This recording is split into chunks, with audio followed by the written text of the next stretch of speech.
Expert లా ప్రేక్షకులకి స్వాగతం. మనం ఈ ఛానల్లో సివిల్ కేసులకు సంబంధించినవి దావాలు ఎలా వేయాలి ఏమిటి దానికి సంబంధించిన నియమించిన వ్యక్తులు పవర్ ఆఫ్ అటార్నీస్ వ్యక్తులు వాళ్ళ రూల్ ఏంటి, వాళ్ళని ఎలా అపాయింట్ చేసుకోవచ్చు, తదితర అలాగే అడ్వకేట్లను ఎలా అపాయింట్ చేసుకోవచ్చు, వాళ్ళకి వచ్చే నోటీసులు ఎవరికి వస్తాయి ఏమిటి, ఒకసారి ఒక వకీలు పెట్టుకుంటే ఆ నోటీసులు ఎవరైతే దావా వేశారో వాళ్ళకి వస్తున్నాయా లేకపోతే వకీలుకి వస్తాయా, ఇవన్నీ తెలుసుకుంటూ వచ్చాం. ఇవాళ దావాలను దాఖలు చేయటం ఎలాగా, దీనికి సంబంధించి అనేక విషయాలు ఇవాళ మనం తెలుసుకోబోతున్నాం. దావాపత్రం దాఖలు చేయటం, దావాపత్రం 2 కాపీలుగా న్యాయస్థానంలో కానీ లేక ఇందు నిమిత్తం న్యాయస్థానం నియమించిన అధికారితో కానీ దాఖలు చేయడంతో దావా దాఖలుగా పరిగణించబడుతుంది. సాధ్యమైనంత వరకు దావాపత్రం ఆర్డర్ నెంబర్ 6, ఆర్డర్ నెంబర్ 67లో నిబంధనలకు అనుగుణంగా ఉండవలను. సబ్ రూల్ 1, 2లోని నిబంధనలకు అనుగుణంగా లేనిట్లా దావాపత్రం సకాలంలో రీతిలో దాఖలు కాబడినట్లుగా పరిగణించబడుతుంది. దావాను న్యాయ పరిభాషలో సూట్ అంటారు. దావా వేయడం ఏమంటారు? సూట్ వేయడం అంటారు. మనం కేసు అని ఇంతవరకు మాట్లాడుతాం, దాన్ని సూట్ అంటారు. సూట్ అంటారు. దావాను న్యాయ పరిభాషలో సూట్ అంటారు.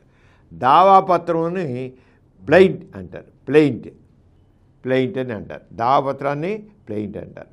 ఇక 2, 1 పరిభాషలో సూట్ అని, దావా వేయడాన్ని సూట్ అని, దావాపత్రం వేరుగా ఉంది, దాన్ని ప్లెయింట్ అని అంటారు. దావా యొక్క లిఖితపూర్వక సారాంశమే దావాపత్రంగా పరిగణించబడుతుంది. దావాలో ఏదైతే వివరంగా రాయబడుతుందో దాన్ని దావాపత్రం, దాన్ని ప్లెయింట్ అంటారు. అందువల్ల దావా తిరస్కరించబడినట్లయితే అదే అంశం సంబంధించి మరొక దావాపత్రం దాఖలు చేసుకునవచ్చును. ఒకవేళ దావా సరిగా లేదని చేస్తే మరో డేస్. అయితే ఒక దావా కొట్టిపోయినట్లయితే అదే అంశం సంబంధించి మరొక దావాను దాఖలు చేయరాదు. ఒకవేళ దావా వేస్తే ఇది సరిగ్గా లేదు, ఇదంతా తప్పులు దగ్గర కొట్టిపారేశాడు అనుకోండి, ఇంకా అది వేయడానికి కుదరదు. ఇక దావాకు దావాపత్రం ప్రధాన తేడా గుర్తించడం అవసరం. దావాకి దావాపత్రం తేడా. దావాపత్రం ఏ విధంగా ఉండవాలను నిర్దిష్టంగా ఎక్కడా పేర్కొనబడి ఉండాలి. దావా అంటే ఎలా చేయాలో స్పష్టంగా ఎక్కడ పేర్కొన. అయితే దావాపత్రం యొక్క స్వరూప స్వభావం మాత్రం 6 లేక 7 ఆర్డర్లో వదిలింపబడింది. అందువలన దావాపత్రం గురించి పూర్తిగా అవగాహన చేసుకుంటా అవసరము. అంటే దావా వేసేప్పుడు దావాపత్రం ఎలా ఉండాలి, దాంట్లో ఎలా రాయాలి, ఏమేమి రాయాలి అనేది ప్రతి ఒక్కడికి అవగాహన కాదు. దావాపత్రం అసంపూర్తిగా ఉన్నా లేక చిన్న పొరపాట్లు ఉన్నా దావాపత్రం తిరిగి వాదికి ఇచ్చేయబడుతుంది. వాది తప్పును సరిచి తిరిగి న్యాయస్థానం దాఖలు చేయను. ఒకటి సరిగ్గా రాయలేదనుకోండి, దావాపత్రాన్ని ఇచ్చిన ఆయన ఇది సరిగ్గా లేదు, రూల్స్ ప్రకారంగా లేదు, నువ్వు సరిగ్గా రాయని తిప్పిస్తారన్నమాట. ప్రతి న్యాయస్థానంలో ఒక దావాల రిజిస్టర్ ఉంటుంది. ప్రతి సంవత్సరం ఆ న్యాయస్థానంలో దాఖలైన దావాలన్నీ ఆ రిజిస్టర్లో రికార్డు అవుతాయి. ఆ క్రమంలో దావాపత్రం న్యాయస్థానం ఆమోదించే తేదీ ప్రామాణిక దావాల వరుస క్రమంలో రికార్డు అవుతాయి. ఇక ఒక సమన్లు, ఒక దావా వేశారు కదా కోర్టులో, ఒక సూట్ పడింది కదా, దానికి సమన్లు వస్తాయి. ఒక దావా దాఖలు కాబడినప్పుడు ప్రతివాదికి నోటీసులు పంపడం జరుగుతుంది. దావా నోటీసు అందిన 30 రోజుల లోపల న్యాయస్థానం హాజరై తగు సమాధాన పత్రమును దాఖలు చేసుకునవలసిందిగా సదరు నోటీసు సమన్ ద్వారా తెలియదు. ఒక వ్యక్తి మీద కేసు పెడితే ఆ వ్యక్తికి వెంటనే దాని గురించి తెలియజేయడం జరుగుతుంది. నీ మీద ఇలాంటి కేసు పడిందని. కేసు కోర్టు పంపిస్తే 30 రోజుల్లోగా దానికి ఏమిటి, ఆ దావాలో పెరిగిన దానికి సమాధానం ఏమి ఇస్తాం అనేది లిఖితపూర్వకంగా రాసి 30 రోజుల్లోగా దాంట్లో కోర్టుకి మళ్ళీ సమన్ చేయాలన్నమాట. ఇక సమన్లతో పాటు దావాపత్రం జత చేయాలి. ఎప్పుడైనా సమన్ పంపిస్తే ఇలా కేసు పడింది, నువ్వు రావాలి, కోర్టు రావాలి అని పంపిస్తే దీంతో పాటు దావాపత్రంలో ఏం పేర్కొన్నాడు, ఏమిటి, నీ మీద ఎలిగేషన్స్ ఏం పెట్టారు, ఏ రకమైన ఆరోపణలు ఉన్నాయి, నీ మీద ఏ ఆరోపణలు చేశారు, ఇవన్నీ కూడా ఆరోపణలన్నీ కూడా దాంట్లో అది పంపించాలి. దానికి మరి ఆన్సర్ ఇవ్వాలి కదా, పంపించాలి, తప్పనిసరిగా పంపించాలి. వాది లేక ప్రతివాది స్వయంగా హాజరు కావాల్సిన ఆదేశించుట. ప్రతివాది అంటే ఎవరి మీద సూట్ వేయడం జరిగిందో, కేసు వేయడం జరిగిందో, ప్రతివాది స్వయంగా కోర్టుకు హాజరు కావాలని న్యాయస్థానం భావించేలా నిర్దిష్ట తేదీన ప్రతివాది స్వయంగా కోర్టుకు హాజరై తీరవలను. మామూలుగా మనం ఏం చెప్పాము, మనం కేసు వేసాం అనుకోండి, సూట్ వేసాం అనుకోండి, ఆ సూట్ తరపున మన దగ్గర లాయర్ ఉంటాడు. ఆ రంగానే మనం ఎవరి మీద కేసు వేసామో అలాగే వాదులు కూడా లాయర్ని పెట్టుకోవచ్చు. ఆ వ్యక్తే రావాల్సిన లేదు. ఇంకో వాళ్ళు మన ప్రతిపక్షం వాడు వాడు ఒక లాయర్ని పెట్టుకుని చేసుకోవచ్చు. అది ఈ లాయరు ఆ లాయరు ఆ లాయరు ఈ మాట్లాడుకుంటారు అన్నమాట. అంచేత నిర్దిష్ట ప్రతివాది స్వయంగా కోర్టుకు హాజరు సంబంధం ఉన్న ఆ స్వయంగా న్యాయస్థానం హాజరు కావాలని కోర్టు భావించేది. ఒకవేళ రావాలని చెప్పినది మాత్రం అతను వెళ్ళాల్సి వస్తుందన్నమాట. లేకపోతే అడ్వకేట్ కూడా. కక్షిదారులు స్వయంగా హాజరు విధంగా ఆదేశించే కొన్ని పరిమితులు ఉన్నాయి. మీరు వచ్చి తీరాలి, నువ్వు వచ్చి కోర్టుకు హాజరు కావాలి అని చెప్పాలంటే దానికి కొన్ని విషయాలు ఉన్నాయి. అక్కడ కొన్ని విషయాలు కొన్ని తెలుసుకోవాలి. అంతేగాని ఇక్కడ రావాల్సిందే. ఒక విజయవాడ కోర్టులో కేసు వేసాడు, వేసి ఆ వ్యక్తి ఎక్కడో ఒక కలకటాలు ఉన్నాడు, బొంబాయిలో ఉన్నాడు. అతను రమ్మని చెప్పవసరం లేదు, అతను రాలేడు. అందుకని ఏంటి కండిషన్స్ ఏంటి, ఎవడొస్తాడు?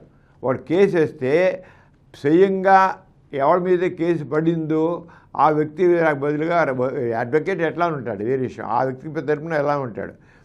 కానీ ఒక్కోసారి కోర్టు ఏం చేస్తుంది, నువ్వే రావాలి చెబుతానని చెప్పాం కదా, అది ఎప్పుడు ఎట్టి పరిస్థితుల్లో అది వర్తిస్తుంది, ఎప్పుడు వర్తించదు అనేది చూస్తాం. కక్షిదారులు స్వయంగా హాజరు విధంగా ఆదేశించడం కొన్ని పరిమితులు. సదరు కక్షిదారుడు ఆ న్యాయస్థానం యొక్క విచారణాధికార పరిధిలో మాత్రం ఉండాలి. ప్రతి న్యాయస్థానానికి ఒక పరిధి ఉంటుందండి. ఆ పరిధిలోనే ఆ వ్యక్తి ఉండాలి. సదరు వాళ్ళు ఉండి తీరాలి. న్యాయస్థానం నుండి 50 కిలోమీటర్ల పరిధిలో నివసిస్తున్న వాళ్ళు, సాధారణంగా న్యాయస్థానం పరిధి ఎంత ఉంటుంది, 50 కిలోమీటర్లు ఉంటుంది. 50 కిలోమీటర్ల పరిధిలో ఉండేవాళ్ళు. అయితే న్యాయస్థానం నుండి కక్షిదారుడు నివసిస్తున్న ప్రదేశం గల దూరం 200 కిలోమీటర్ల కన్నా తక్కువగా ఉండి ఆ మొత్తం దూరంలో 5/6 వంతు దూరం రైల్వే లేదా స్టీమర్ లేదా ఇతర రవాణా ఉన్న సందర్శనలు. కొన్ని సందర్భంలో 50 కిలోమీటర్లు కాకుండా 200 కిలోమీటర్ల దూరం ఉన్నా కూడా పిలిపించవచ్చు కొన్ని కేసుల విషయంలో. అంచేత అయితే ఆ రావడానికి పిలిపి 200 దూరం ఉన్నా అతను ఏంటంటే అక్కడ జరగాల్సింది అది రైలు కానీ రమ్మని చెప్పినప్పుడు అక్కడ ట్రైన్ కన్వీనియన్స్, ఫ్లైట్ కన్వీనియంట్ మాత్రం ఉండాలి. దావా అంతిమ పరిష్కారానికి సమలు. ప్రతివాదులకు నోటీసులు జారీ చేసే సందర్భంలోనే ఆ నోటీసు దావాలోని విచారణ అంశాలను నిర్ధారించేదాకా లేక దావా అంతిమ పరిష్కారం కానీ అంశాన్ని కోర్టు నిర్ధారించుకుని ఆ విషయాన్ని నోటీసులో పేర్కొనాలి. తర్వాత ప్రతివాది కోర్టుకు హాజరు తగిన వ్యవధి అవసరం. కొన్ని సందర్భాలలో నువ్వు రావాలయ్యా, కేసు రేపే, ఈ 3 రోజులే ఉంది కేసు అంటే రాలేకపోవచ్చు. వాళ్ళకి పని ఉంటుంది కదా అని చెప్పి కోర్టు ఏం చేస్తుంది, టైం ఇస్తుంది అన్నమాట. రూల్ నెంబర్ 1లోని సబ్ రూల్ నెంబర్ 1 కింద ప్రతివాది హాజరుకు సంబంధించిన తేదీని నిర్ణయించడంలో కోర్టు యొక్క మొదలొక పనిభారము, ప్రతివాది నివాస స్థలము, సమన్లు అందుటకు పట్టు కాల వ్యవధి మొదలగు అంశములు న్యాయస్థానం దృష్టిలో ఉంచుకున్నాను. తదనుగుణంగా కోర్టు ఎదుట హాజరై సమాధానం చెప్పుకుంటూ ప్రతివాదికి తగినంత వ్యవధిస్తూ న్యాయస్థానం తేదీ నిర్ధారించారు.